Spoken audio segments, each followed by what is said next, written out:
Okay, ji. So next in dermatology we will discuss today is acne vulgaris.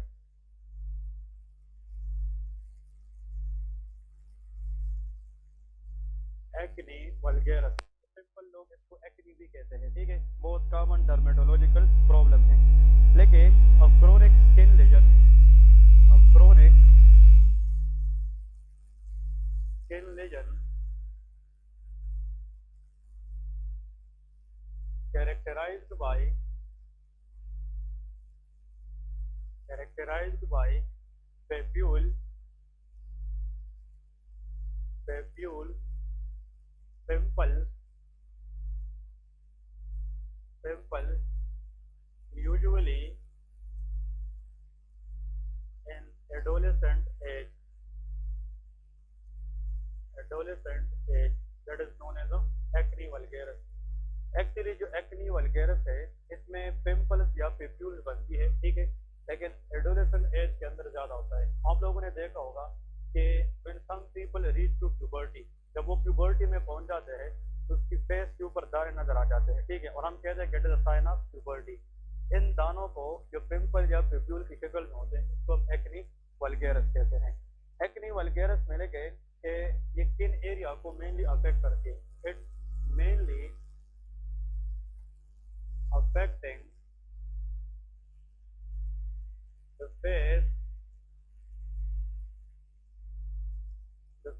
and chest area. Acne vulgaris की lesion होती है जो most likely face और chest को affect करती है, लेकिन 90% एक्नी वल्गेरस की जितनी लेजन है ये किस जगह पे नजर आती है? फेस पे, और 10% it mainly affect the chest area, ठीक है। तो इसमें लिखे एक्नी वल्गेरस की रिस्क फैक्टर क्या है या काजेस क्या है? What are the causes of acne vulgaris? Actually acne vulgaris के लिए याद रखें कि जिन लोगों को एक्नी होता है और उन लोगों की हम जब हिस्ट्री लेते हैं तो there is a family member of acne as well. तो genetic history number 1 is genetic association. तो इसलिए एक्नी वल्गेरस के अंदर family history is very very important, क्योंकि there are some genetic mutation which can cause acne. तो जिन लोगों को एक्नी होता है और उससे हम ये पूछते हैं कि घर में किसी और को ये मसला है कि नहीं, या तो उसकी ब्रदर में किसी को होता है या सिस्टर को होता है, तो मतलब ये है कि एक्नी जरूरी नहीं है कि प्यूबर्टी में ही आ जाए। प्यूबर्टी में इसकी चांसेस ज़्यादा होती है, लेकिन everyone in puberty do not develop acne. सिर्फ उन लोगों के अंदर ज़्यादा होती है जिनके साथ स्ट्रॉन्ग जेनेटिक क्या होता है? एसोसिएशन होता है। Number 2, hormonal changes. Hormonal changes की वजह से भी एक्नी के चांसेस ज़्यादा होते हैं, वो भी मैं डिस्कस करूंगा कि कैसे हार्मोनल चेंजेस की वजह से एक्नी होती है। और number 3 is puberty. Puberty means adolescent age. तो प्यूबर्टी या ब्रैकेट में लेके एडोलेसेंट एज, क्योंकि एडोलेसेंट एज के अंदर नो मैटर इज मेल और फीमेल, दोनों के अंदर हार्मोनल चेंजेस आती है। और हार्मोनल चेंजेस क्या होती है कि मेल के अंदर टेस्टोस्टेरोन और फीमेल के अंदर एस्ट्रोजन उसका लेवल पीक पे हो जाता है। तो एक तो हार्मोनल चेंजेस की वजह से इस एज में और जेनेटिक एसोसिएशन, ये दो चीजें जब साथ में मिल जाए they have a stronger role for the pathogenesis of acne वल्गेरस।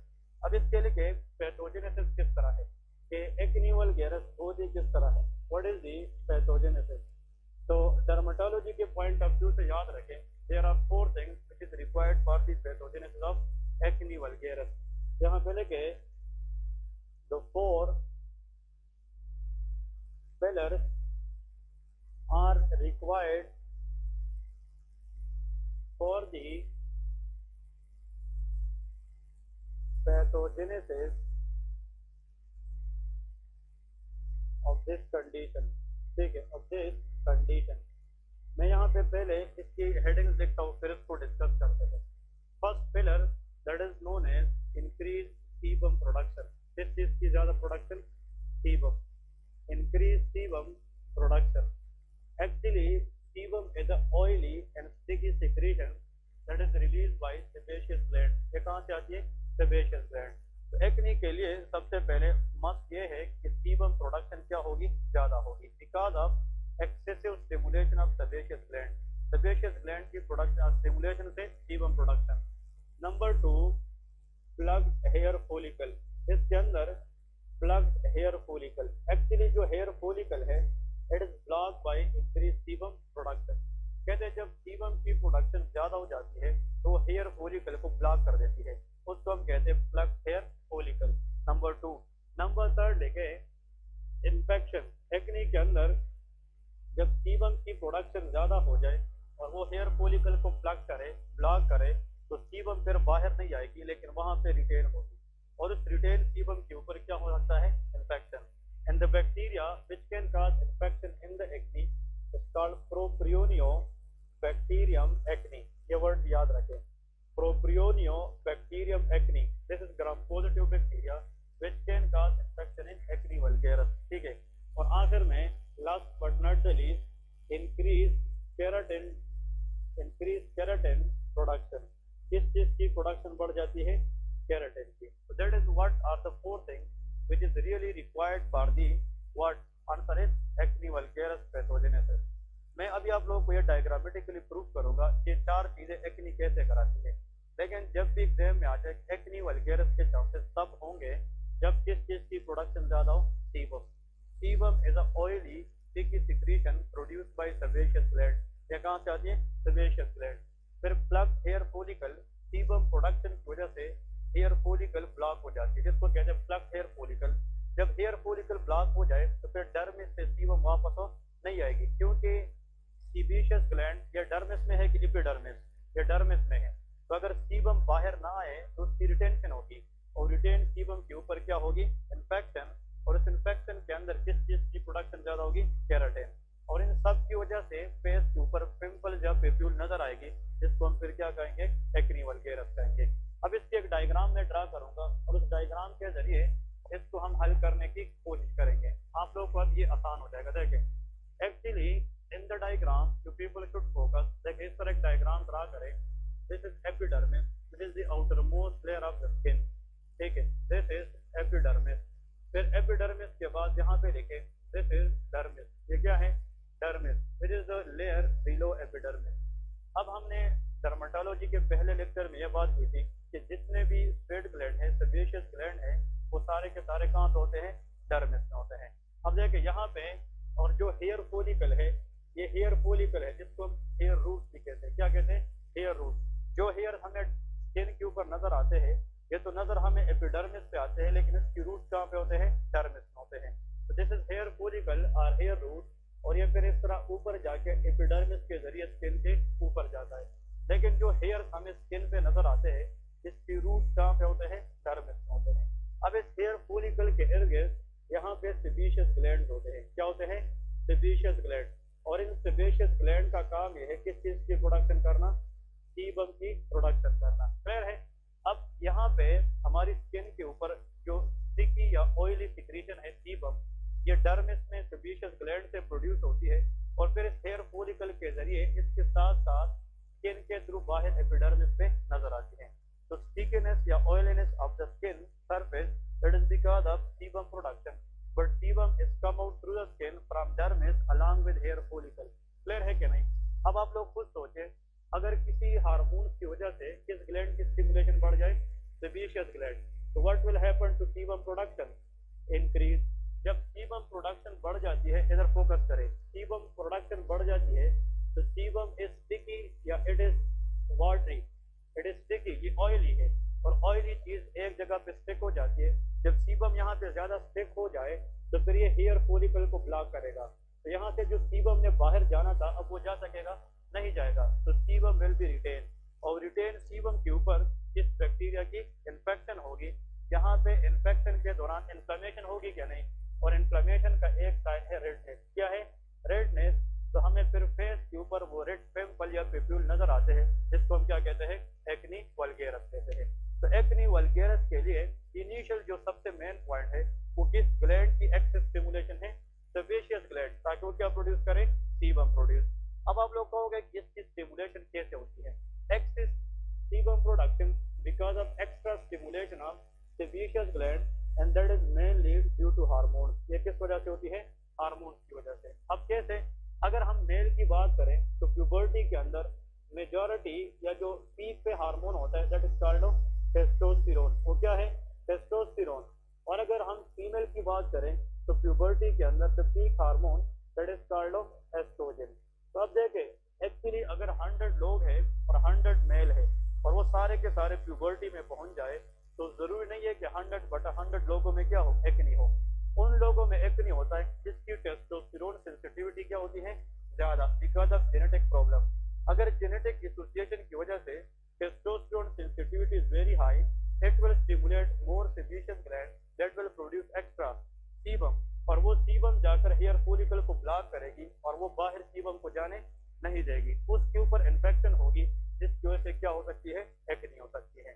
तो अगर एग्जाम में आ जाए the most common cause of acne in male specially in puberty, excess stimulation of sebaceous glands because of increased level of testosterone। लेकिन अगर ये बात female के लिए की जाए, answer is increase level of oestrogen. लेकिन किन लोगों में जिनके अंदर जेनेटिक क्या होती है, एसोसिएशन होती है। ठीक है जी। अब लिखे इसके बाद what is the clinical feature. ये लोग जब आते हैं तो क्लिनिकल फीचर कैसे लेके आते हैं, क्लिनिकल फीचर तो ये इसकी पैथोजेनेसिस है, ये समझ गए कि नहीं। क्लिनिकल फीचर में लिखे, क्लिनिकल फीचर में first is pimples and papules on the face, pimples and papule, हाँ जी, which look red, किस तरह नजर आते हैं, which look red over the face। Actually ये लोग जब भी आते हैं तो फेस के ऊपर इन लोगों में pimples and papules होती है जो हमें रेड नजर आती है। कभी कभार क्या होता है, ये लोग जब शीशे में देखते हैं और अपनी फेस के ऊपर वो दाने देखते हैं जिसको फिर चेटते हैं, इस दानों को जब वो चेटते हैं तो वहाँ पे इन्फेक्शन हो जाती है और उस पिंपल के अंदर पस बन जाती है। अगर हम पिंपल या पेप्यूल्स को चेड़े और वहाँ पे रिपीटेड इन्फेक्शन की वजह से क्या बन जाए, पस बन जाए, तो ऐसी लेजन को हम पस्टूल कहते हैं। क्या कहते हैं, पस्टूल। और ऐसी एक्नी जिसपे इन्फेक्शन की वजह से पस बन जाए तो उसको पस्टूलर एक्नी कहते हैं। क्या कहते हैं, पस्टूलर। इससे जब हम डॉक्टर के पास जाते हैं तो वो ये कहते हैं कि आप अपनी इस एरिया को बिल्कुल ना चेड़े। अगर इसको हम चेड़ते रहेंगे, अब जिस तरह हम फिंगर टिप्स से उसको नोचते हैं तो फिंगर टिप्स के ऊपर माइक्रो ऑर्गेनिज्म है, बैक्टीरिया है, और वो हम डायरेक्ट उस पिंपल में एंटर करते हैं जहाँ पे रिपीटेड क्या होता है, इन्फेक्शन, और वहाँ पे पस कंटेनिंग इन्फेक्शन होगी जिसको हम क्या कहते हैं, पस्टूल कहते हैं। फिर यहाँ पे लेके कुछ लोग ऐसे होते हैं कि उसके साथ फीवर भी हो सकता है, फीवर हो सकता है, ठीक है, लेकिन इन लोगों में ये जो एक्नी के लीजन्स होते हैं ये नॉन फ्लूराइटिक है, इसमें कोई इचिंग नहीं होती और ये पेनफुल भी नहीं होते, पेनलेस होते हैं। लेकिन मसला सिर्फ क्या होता है, इन लोग की कॉस्मेटिक वैल्यू खराब हो जाती है। ये लोग कहते हैं कि जब हम किसी बंदे के साथ सामने जाते हैं तो उसकी फेस पे दाने होते हैं जो it is doesn't look good. इसका मतलब यह है कि कॉस्मेटिक डिवैल्यू कराती है, लेकिन इसका और कोई साइड इफेक्ट नहीं है। बहुत से लोग ऐसे होते हैं वो आते हैं 6 साल 7 साल के बाद, वो 15-16 साल के दरमियान उसको एक्ने हो जाती है, लेकिन वो प्रेजेंट करते हैं आफ्टर द एज ऑफ 25 या 30, और इसके यहाँ पे फेस के अंदर इस तरह सिस्ट बने होते हैं, इस तरह कंधे टाइप होते हैं, इस तरह सिस्ट बने होते हैं। इसका वजह यह है कि इस बंदे ने एक्ने के लेजन बहुत ज्यादा छेड़े हैं और फिर फेस के अंदर केविटीज बनी है। क्या बनी है, केविटीज, उसको कहते हैं सिस्टिक लेजन। क्या कहते हैं, सिस्टिक लेजन। और once acne converted into cystic lesion it is irreversible. फिर इस बंदे की throughout the life face के अंदर वो दाग नजर आते हैं, और इसका मतलब यह है इस बंदे को प्यूबर्टी के अंदर एक्नी थी और उसने एक्नी रीजन को बार बार छेड़ा है, यहाँ पे अब वो क्या बन गए हैं, इस तरह फॉर एग्जांपल कड्डे टाइप बन गए हैं, इसको हम क्या कहते हैं, सिस्टिक लेजन कहते हैं। अब यहाँ पे एक और पॉइंट आप लोगों ने याद रखना है कि एमसीक्यूज आता है कि the lesion of acne is dermatologically, the lesion of acne dermatologically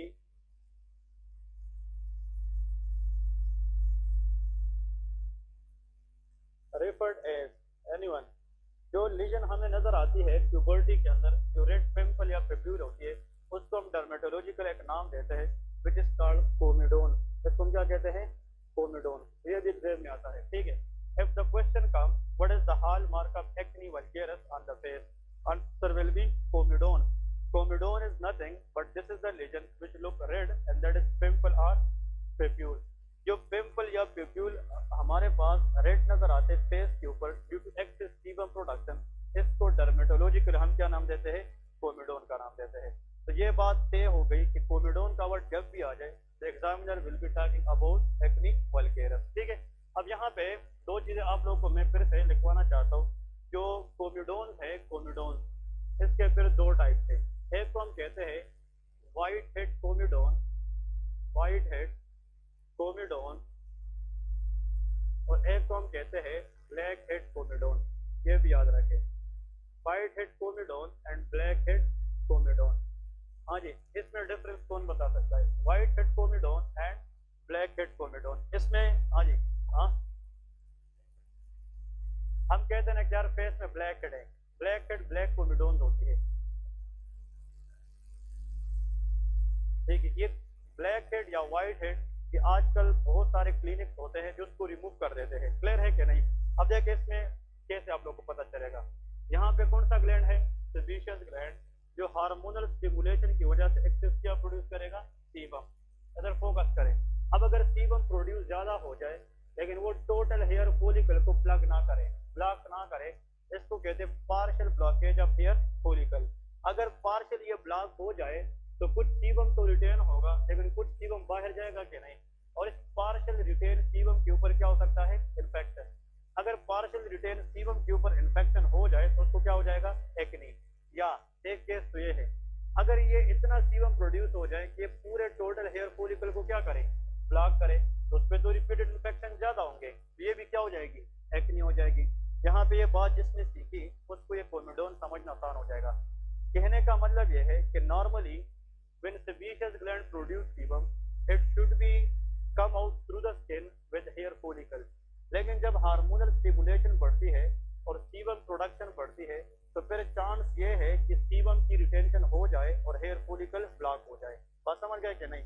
अगर पार्शियल 50-50 हेयर फॉलिकल ब्लॉक हो जाए तो कुछ सीबम तो जाएगी लेकिन some sebum will be still retain, उसके ऊपर भी इन्फेक्शन के चांसेस ज्यादा होते हैं, which can lead to acne vulgaris.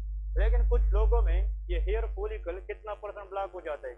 100%। जो बिल्कुल सीबम बाहर जाएगी नहीं तो उससे डेफिनेटली इन्फेक्शन होगी, जिससे भी क्या होगा? एक्नी। इसका मतलब क्या है?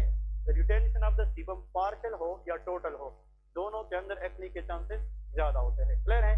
अब अगर यहाँ पे पार्शियल रिटेंशन हो जाए, now this area is expose to the environment or not? हाँ जी, एक्सपोज टू द एनवायरमेंट, क्योंकि हेयर फॉलिकल की कंप्लीट ब्लॉकेज नहीं हुई है। ये बात समझ गए कि नहीं? अगर यहाँ पे कुछ सीबम जा रही है बाहर और कुछ रिटेन है तो पार्शियल है कि टोटल? पार्शियल है। तो अगर कुछ सीबम जा रही है इसका मतलब कि एक्सटर्नल एनवायरनमेंट का इसके साथ कॉन्टेक्ट है कि नहीं? तो इस पर अगर एक्सटर्नल एनवायरमेंटल फैक्टर अफेक्ट करे तो यहाँ पे जो सीबम है उस पर चेंजेस आएगी कि नहीं, और उस चेंजेस की वजह से वो एरिया हमें व्हाइट नजर आता है। क्या नजर आता है? व्हाइट। इसको व्हाइट हेड कोमिडोन कहते हैं। लेकिन अगर सीबम टोटली क्या हो जाए? ब्लॉक, तो इस पे एनवायरमेंटल फैक्टर असर नहीं करेंगे और ये रिटेन सीबम उस एरिया में ब्लैक हो जाएगा, तो उसको हम ब्लैक हेड कोमिडोन कहते हैं। तो white head comedone is partial blockage of the hair follicle, लेकिन जो ब्लैक हेड कोमिडोन है दैट इज दी, हाँ जी, that is complete one. Clear है कि नहीं?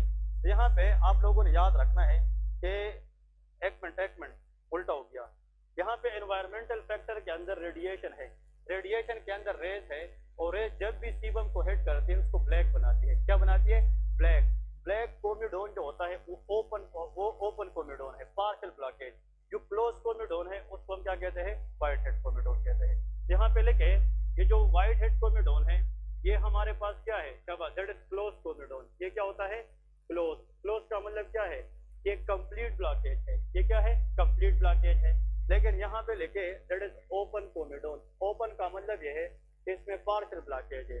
तो इसमें हम लिख सकते हैं there is no effect of external environmental factor. इस पे बाहर से एनवायरमेंटल फैक्टर का कोई असर नहीं होता, लेकिन there is external environmental factor, और जो एक्सटर्नल एनवायरमेंटल फैक्टर की असर होती है वो कोमिडोन को क्या बनाती है? ब्लैक हेड बनाती है। क्लियर है कि नहीं? तो ये जनाब चेंजेस आती है, एक्सटर्नल चेंजेस। देखिए यहाँ पे सीबम रिटेन हो गया, इस पे चेंजेस तब आएगी जब उस एरिया का एनवायरमेंट के साथ एक कांटेक्ट हो और एनवायरमेंटल फैक्टर उस पर असर डालेगी तो उसके अंदर चेंजेस आएगी क्या? नहीं, और वो इस कोमिडोन को क्या बनाएगी? ब्लैक हेड बनाएगी। क्लियर है? अब एग्जाम में ये नहीं आता इतना डिटेल से कि ब्लैक हेड व्हाइट हेड, लेकिन ये जरूर आता है कि जो पिंपल्स या जो पेप्यूल फेस पे बनते हैं एडोलेसेंट एज के अंदर, जिसको हम कोमिडोन कहते हैं, ये किस डर्मेटोलॉजिकल कंडीशन की हॉलमार्क है? Answer is acne vulgaris. ठीक है, अब यहाँ पे इसके लिए डायग्नोसिस, अगर एक्नी डायग्नोज हो जाए तो हम फिर कैसे इसको डील करेंगे और फिर इसकी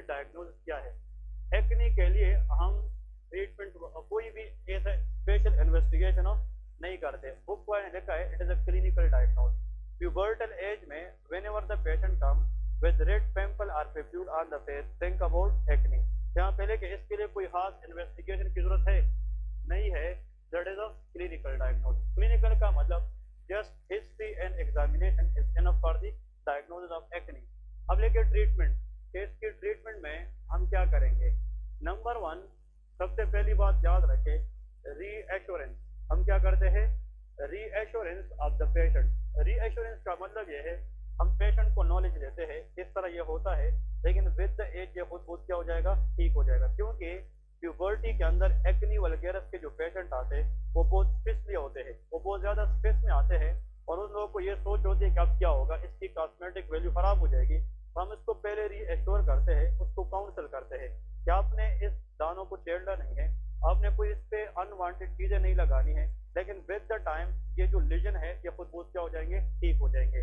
दिस इज कॉल्ड काउंसलिंग और रीएश्योरेंस ऑफ द पेशेंट। लेकिन हम फिर देखते हैं कि एक्ने की जो लीजन है वो क्या है। तो सबसे पहले लेके अगर लीजन माइल्ड टू मॉडरेट है, क्या है?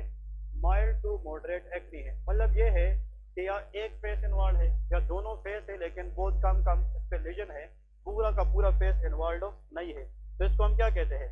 Mild to moderate lesion. इसकी बेस्ट ट्रीटमेंट लेके टॉपिकल रेटिनॉइड, हम क्या देते हैं?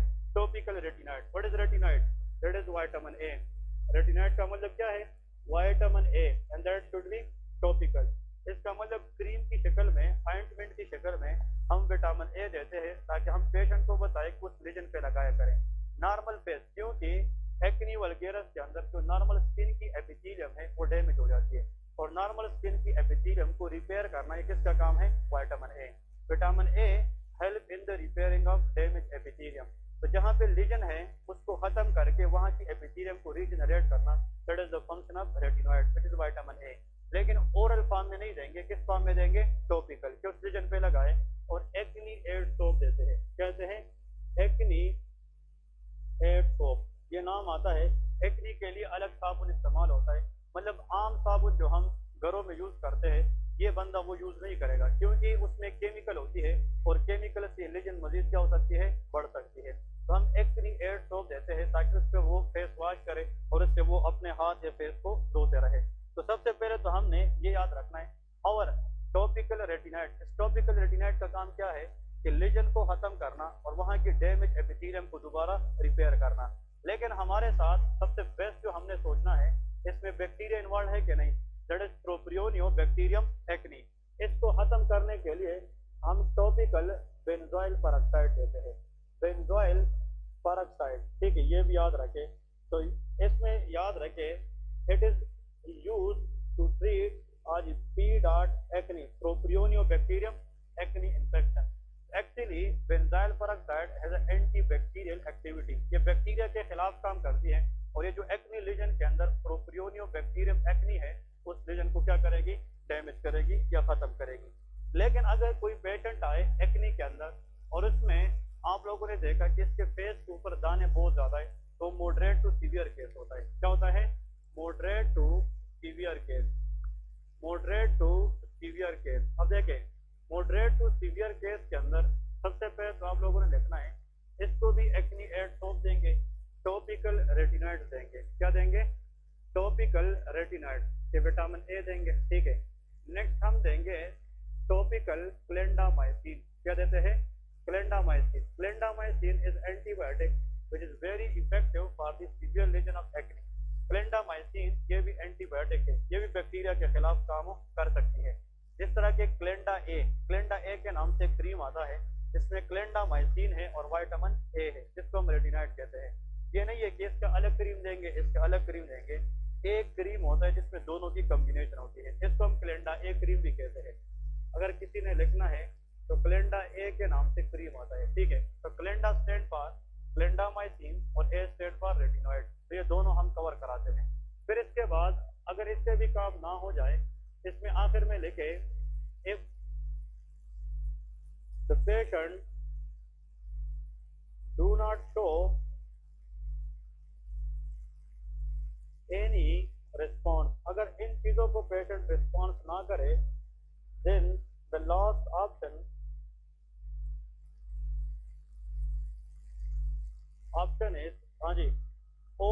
विटामिन ए, हम क्या देंगे, oral vitamin A, which is called anyone, which is called isotretinoin, नाम सुना है कि नहीं, that is called isotretinoin, isotretinoin is the oral form of vitamin A.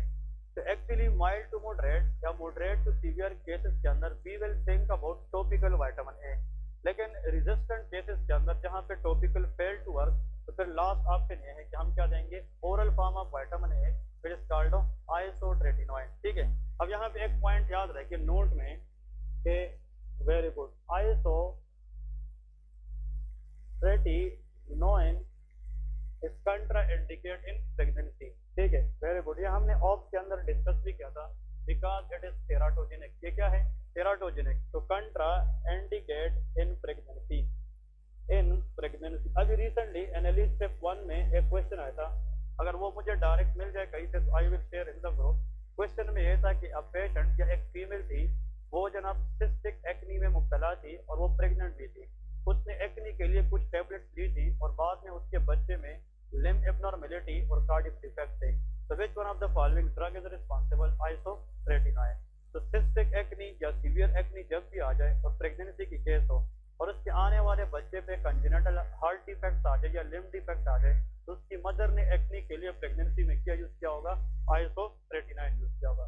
तो isotretinoin is the oral form of vitamin A, very best for severe case of acne, but only care should be needed that it is not given in case of pregnancy because it can damage the fetus, therefore it is petotoxic। ठीक है,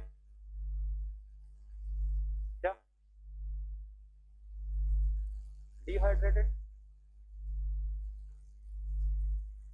okay, clindamycin जो है इसमें दो है, इसको हम कहते हैं सोकिंग एजेंट, ये सोकिंग एजेंट का भी काम करता है बट ये एंटीबायोटिक भी है, ये बैक्टीरिया और सोकिंग सीबम की प्रोडक्शन को कम करके उस रीजन को जनाब ड्राई करता है ताकि वो स्लफ्ड अप हो जाए, ये मतलब ये कि सोकिंग एजेंट भी है और ये एंटीबायोटिक भी है, फेयर है, दोनों ये इसमें आता है। This what all about the acne vulgaris. अभी ब्रेक में कोई भी बंदा एक्नी के कुछ पिक्चर फिर ग्रुप में डाल दीजिएगा, ठीक है, ताकि सारे देख लें एक्नी वल्गैरिस के पेशेंट कैसे आते हैं। अब आप लोग घरों में या अपने गांव में जाते हैं और एक्नी का कोई बंदा आता है, तो आप लोगों ने क्या करना है, दो तीन चीजें याद रखें। सबसे पहले तो उसको ये बताएं कि खानदान में और कोई इस तरह के मसला है कि नहीं, वो कहेगा या उसके भाई को है या सिस्टर को है या चाहे है या नहीं है।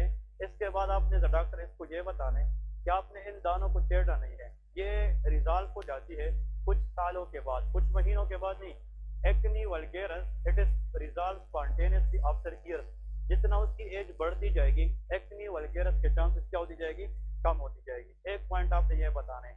दूसरी पॉइंट आपने उसको ये बताना है कि आपने आम सोप या साबुन का इस्तेमाल नहीं करना, एक्नी एड सोप लेना है और क्लिंडा ए क्रीम उसको बताए ये ले और उस लीजन के ऊपर सिर्फ लगाए। अगर वो फेस वॉश करे उसके बाद टॉवल के जरिए उस एरिया को रब ना करे, उसको बिल्कुल साफ या जेंटली उसको ड्राई करके उस लीजन के ऊपर वो क्लिंडा ए क्रीम लगाया करे। बीडी मीन सुबह एंड शाम 2 टाइम लगाया करे और उसने ये कंटिन्यू करना है फॉर 2 to 3 मंथ, 2 से 3 मंथ तक ये इसलिए कंटिन्यू करना है। इससे लीजन बिल्कुल कम तो नहीं होंगे लेकिन लीजन की जो सिविरिटी है वो डिक्रीज हो जाएगी, उसकी प्रोग्रेशन भी कम हो जाएगी और इसके ऊपर जो इन्फेक्शन ने होना था वो भी फिर नहीं हो पाएगा। ठीक है, ये चीजें आप लोगों ने बतानी पड़ती है। हाँ जी, नो अबर तब्या हुए खबरों का हर तब्या हुए क्लियर हो। ओके, नेक्स्ट पॉइंट आप लोगों ने क्या बताना है, एक्नी वल्गैरिस। हाँ, एक्नी के चांसेस प्यूबर्टी में बहुत ज्यादा होते हैं लेकिन लेट लाइफ में भी एक्नी हो सकती है। वो कौन सा कंडीशन है, इधर देखें, please remember this condition that is called seminoma. वो क्या होता है, seminoma. Seminoma is a condition which is characterized by testicular cancer। ये टेस्टिकुलर कैंसर है और उसमें टेस्टोस्टेरोन की लेवल क्या होती है, ज्यादा। तो ये कैंसर तो ओल्डर एज में होता है, 45 ईयर एज में। अगर सेमिनोमा के अंदर टेस्टिक से कैंसर आ जाए तो टेस्टोस्टेरोन लेवल क्या हो जाएगी, ज्यादा, and that will stimulate more sebaceous gland. ये भी सीबम की रिटेंशन करा सकती है व्हिच लीड टू एक्नी।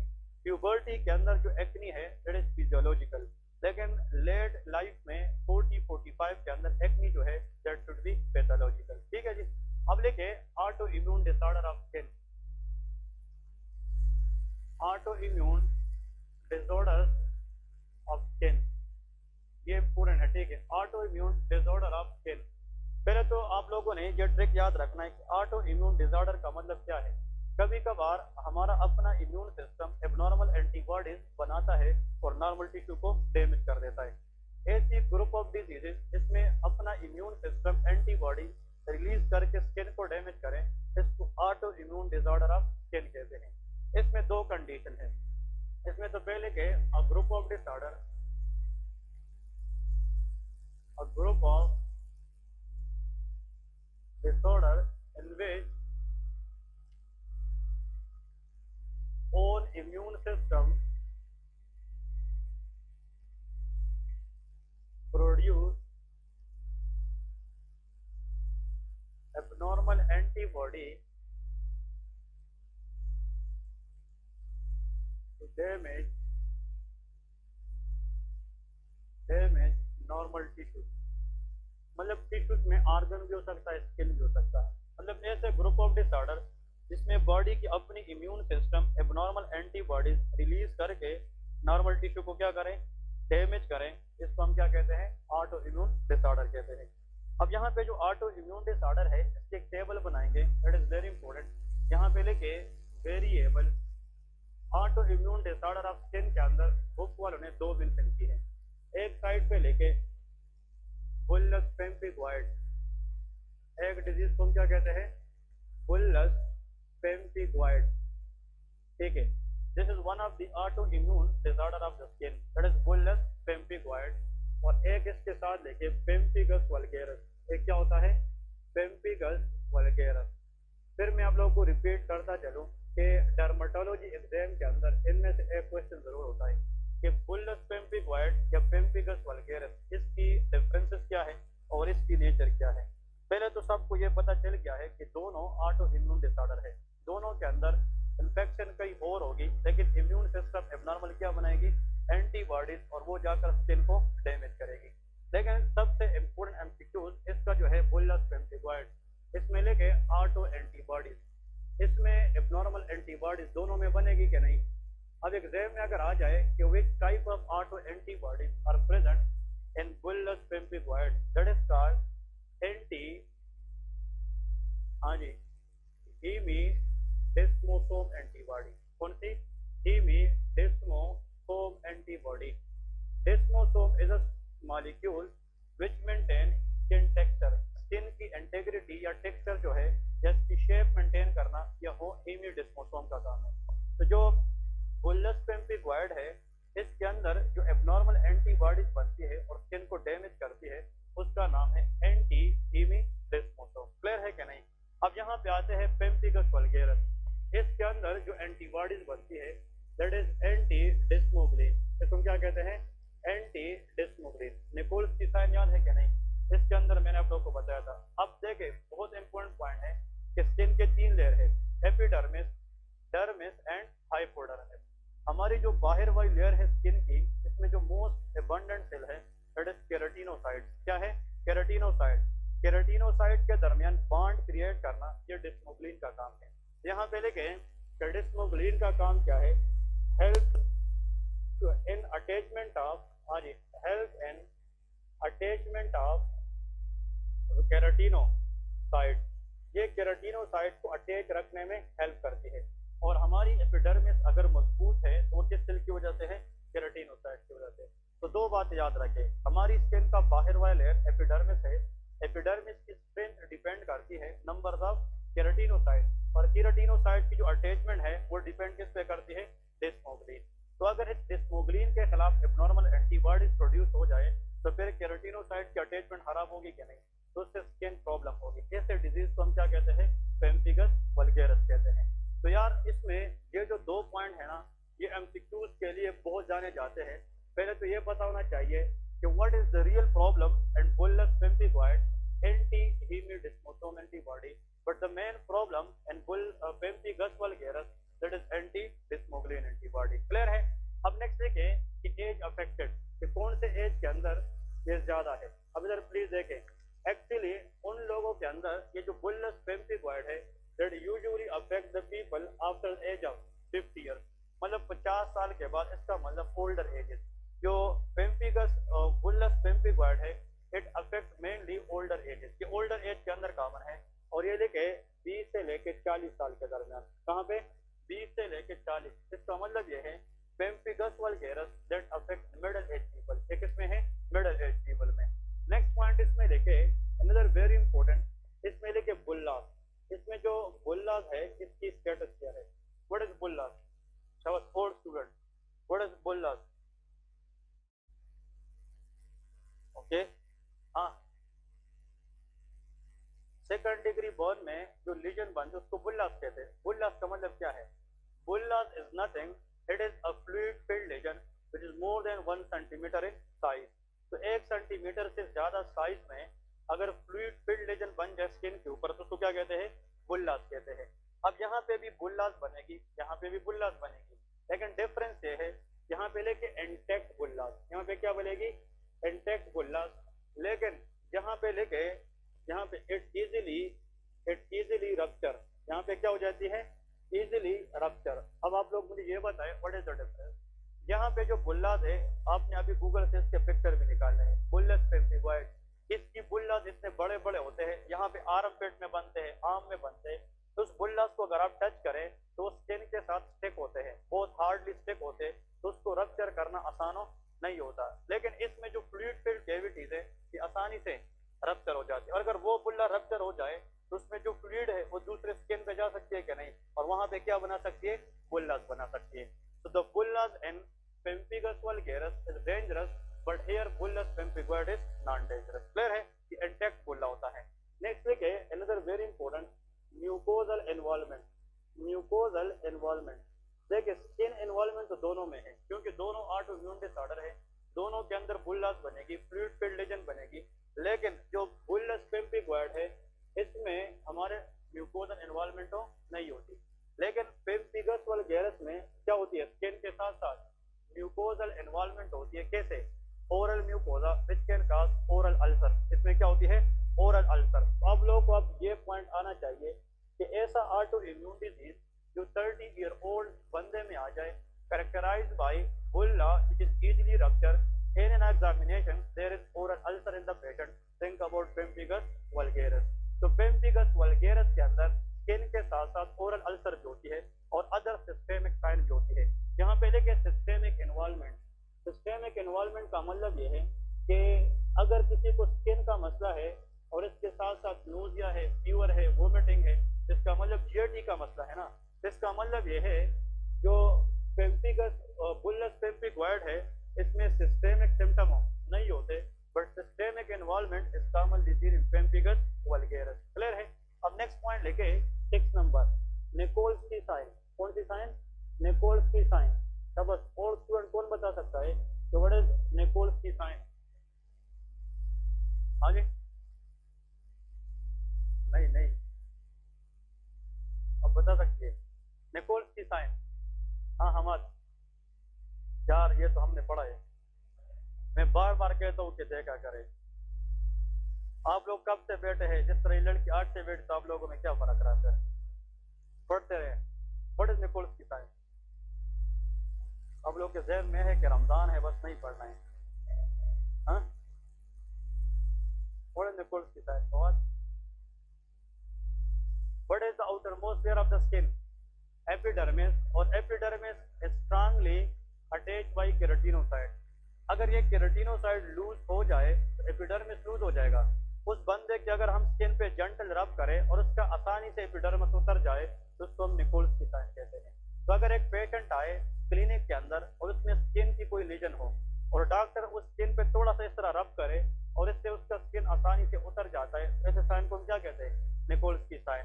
तो इसमें हो सकता है नो, इसमें लेकिन नेगेटिव, और इसमें पॉजिटिव। Very good. निकोल्स की साइन के डीडीज मैंने बताए थे 4, उनमें से एक था हाँ जी पेम्पिगस वल्गैरस, उसमें एक था 10 टॉक्सिक एपिडर्मल नेक्रोलाइसिस, नेक्स्ट था स्टेफाइलोकोकल स्कार्लेट स्किन सिंड्रोम, और उसमें चौथा था हाँ जी एक और भी था स्टीवन जॉनसन सिंड्रोम। याद है कि नहीं, ये 4 मैंने लिखे थे भाई, ये पढ़ते रहे, it is very very important one. ठीक है, तो निकोल्स की साइन का मतलब कि अगर स्किन इतना वीक हो जाए कि जेंटल स्क्रैपिंग की वजह से वो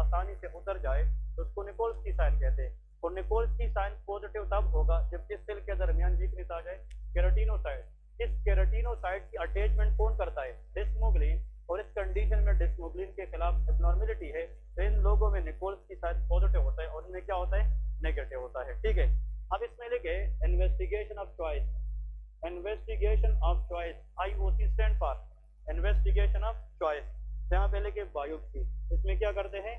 बायोप्सी। बायोप्सी ऑफ स्किन, और इसमें भी क्या है? बायोप्सी ऑफ स्किन है। जब तक हम बायोप्सी नहीं लेंगे, ये जो एंटीबॉडीज है, एंटी डिस्मोग्लिन या एंटी हमारे पास जो ढीमीडिस्मोसोम, ये सीरम के अंदर रेयरली पॉजिटिव होते हैं। ये एंटीबॉडी स्किन के साथ इंटैक्ट रहती है, तो हम बायोप्सी के जरिए इनको ज्यादातर देख सकते हैं। These antibodies are usually not checked in the serum, but they are checked in the biopsy. ठीक है, तो taking a piece of tissue from the skin and see for the abnormality, this technique is called biopsy. अगर हम skin से biopsy करें और उसमें anti हीमीडिस्मोसोम antibody आ जाए, तो फिर डिजीज इज बुल्लस पेम्पिगॉइड। लेकिन अगर स्किन बायोप्सी ये बताए कि वहां पे एंटी डिस्मोग्लिन है, then it will be पेम्पिगस वगैरह। ठीक है, अब लेके ट्रीटमेंट। इसकी ट्रीटमेंट क्या है? व्हाट? हाँ, क्या? ब्लड में रेयरली होती है। मैंने ये बात किया कि ब्लड में ये रेयरली आती है, but if we see in the blood फिर बायोप्सी हैज नो मीनिंग। लेकिन अगर ब्लड में नहीं है, then we definitely go for biopsy. ठीक है, अब इसमें लेकिन डेफिनेटिव डेट जो हमें कंफर्म करती है, तो वो क्या है? That is biopsy. आखिर में लिखे इसकी treatment. What is the treatment of this two condition? ये ट्रीटमेंट तो आप लोग बताए ना शाबाश। जो और स्टूडेंट है वो सोच के बताए इसकी ट्रीटमेंट क्या हो सकती है। हाँ जी, actually both these condition are not infectious condition, they are auto immune diseases. जिसमें एबनॉर्मल क्या बनी है? एंटीबॉडीज। तो हम ऐसा ड्रग देंगे जिससे हम इम्यून सिस्टम को सप्रेस करें, दैट इज स्टीरॉयड। हम क्या देते हैं? स्टीरॉयड देते हैं। Steroids are immunosuppressive. हम स्टीरॉयड देते हैं, लेकिन अगर एग्जामिनर ये पूछे what is the best steroid for this bullous pemphigoid is prednisolone, क्या देते हैं? प्रेडनिसोलोन। ये नाम सुना है क्या? नहीं, प्रेडनिसोलोन। इस तरह के स्टीरॉयड के बहुत सारे एग्जाम हैं, बीटामेथासोन, डेक्सामेथासोन। ठीक है, उनमें से एक है prednisolone. Prednisolone is best work for the bullous pemphigoid. Another is, इसमें लिखे इस कंडीशन के अंदर यहाँ पे इस पेम्पिगस वल्गैरिस में भी हम क्या देंगे? प्रेडनिसोलोन देते हैं, प्रेडनिसोलोन। और इसमें एक और ड्रग देते हैं विच इज कॉल्ड एजाथायोप्राइन। इसका नाम क्या है? एजाथायोप्राइन। एजाथायोप्राइन ड्रग भी देते हैं, और साथ साथ एक और चीज देखे, दैट इज कॉल्ड IVIG। क्या कहते हैं? IVIG, intravenous immunoglobulin. अब देखे इस intravenous immunoglobulin, it is artificial antibody, synthetic. इसके लगाने से इम्यून सिस्टम ये सोचेगा इसने पहले से ज्यादा एंटीबॉडी दी है, तो नेचुरल एंटीबॉडी प्रोडक्शन क्या करेगी? कम करेगी, तो डैमेज भी कम होगी, और ये स्किन को डैमेज नहीं कर सकती। नंबर 2 एजाथायोप्राइन। ये क्या चीज है? Immuno modulator. इसको क्या कहते हैं? Immuno modulator. ये भी लिखे, एजाथायोप्राइन इज इम्यूनो मॉड्यूलेटर। ये इम्यून सिस्टम को मॉड्यूलेट करके, चेंज करके उसकी एब्नॉर्मल एंटीबॉडी प्रोडक्शन को क्या करती है? कम करती है। Actually immunomodulator is indirectly immunosuppressor. ये क्या है? इम्यूनोसप्रेसर। ये इम्यून सिस्टम के जाकर इम्यून सिस्टम की पूरी काम को रोकती नहीं है, लेकिन इम्यून सिस्टम में ऐसी चेंज लाती है कि इससे एब्नॉर्मल एंटीबॉडी प्रोडक्शन क्या हो जाए? वो कम हो जाए। तो यहाँ पे प्रेडनिसोलोन, एजाथायोप्राइन एंड IVIG ये इसलिए देते हैं कि this condition is dangerous than this condition. ये हम स्टीरॉयड पे भी सिर्फ कंट्रोल कर सकते हैं, लेकिन इसके लिए हमने यहाँ पे याद रखे एक और बहुत इंपॉर्टेंट प्रैक्टिकल बात, इसमें लो डोज स्टीरॉयड देते हैं और इसमें हाई डोज स्टीरॉयड देते हैं। इसमें ये जो बुल्लाज है वो इजीली रप्चर भी होती है और उसमें निकोल्स की साइन पॉजिटिव होती है, तो हमें बहुत कम टाइम में सिम्टम को कंट्रोल करना है, तो उसमें हम हाई डोज स्टीरॉयड देते हैं और इसमें हम लो डोज स्टीरॉयड देते हैं। आखिर में लिखे मोर्टेलिटी। What is mortality? हाँ, मोर्टेलिटी का मतलब हाँ वो तो मेटास्टेसिस होता है। एक minute. What is mortality? What is mortality? Chance of death is called mortality. Death ratio किसी डिजीज में उसको मोर्टेलिटी। जिस डिजीज में जितना डेथ की चांसेस हो तो क्या कहते हैं? मोर्टेलिटी। और जिस डिजीज में जितना जिंदा रहने की चांसेस होती है उसको प्रोग्नोसिस कहते हैं। Prognosis mean chances of survival, mortality mean chances of death. यहाँ पे लेके इसमें रेयर बुलस पेम्पिक्वाइड के अंदर जो मोर्टिलिटी चांसेस है दैट इज ऑफ रेयर, लेकिन इसमें मोर्टिलिटी के चांसेस कॉमन होते हैं। यहाँ पे लिखे दैट इज ऑफ कॉमन। तो actually these two are the classical condition that differentiate each other between autoimmune disorder of skin. First one was bullous pemphigoid, another was pemphigus vulgaris। ठीक है, break कर शाबाश। Okay very good. डेथ कैसे होगी? Death इससे होगी अगर इन लोग की स्किन आसानी से उतरती जाए तो उस पर इन्फेक्शन होगी which can cause septicaemia. Number 2, अगर स्किन आसानी से उतरना शुरू हो जाए तो हमारी बॉडी की जो प्रोटेक्टिव लेयर है वो खत्म हो जाएगी। This patient can cause lead to dehydration. ये क्या हो सकती है? इन पेशेंट में dehydration, there is septicemia, septic shock. ठीक है, हाँ सेप्टिक शॉक हो सकता है और इन चीज़ों की वजह से मल्टीपल ऑर्गन डिस्फंक्शन हो सकती है बिकॉज इन्वॉल्वमेंट जो होता है। These all things together can cause risk of death, तो वो डेथ करा सकता है। ठीक है, ब्रेक करे शाबाश।